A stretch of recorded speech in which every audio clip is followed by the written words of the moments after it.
आता ऐकलं भरपूर लोकांच्या मनोगतामध्ये की तुम्ही रोडवरती पण कोरोनामध्ये झोपत होता, ते खरं आहे का?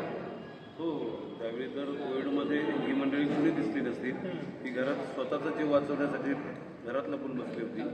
माझी तर त्याच्या अगोदर एक 15 दिवस एन्जिओप्लास्टी होऊन गेली होती. तरी सुद्धा माझ्या लोकांची नाळ एक माझी जोडलेली आहे आणि त्या लोकांची नाळ जोडलेली असल्यानंतर एक मी सर्वसामान्य मधला मी एक कार्यकर्ता बनलेला एक नगरसेवक आहे.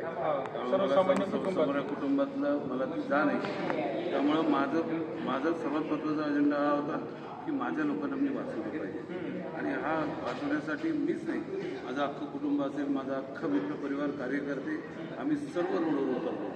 अच्छा, मग त्या ज्या काळात तुम्ही कार्य केलं त्याचं आज फलित आणि फळ तुम्हाला मिळालं असं वाटतं? हो, आम्ही त्यावेळी तर ऑक्सिजन मिळत नव्हता. माझ्या वाढदिवसाचं मला वाटतं माझा 46वा वाढदिवस होता.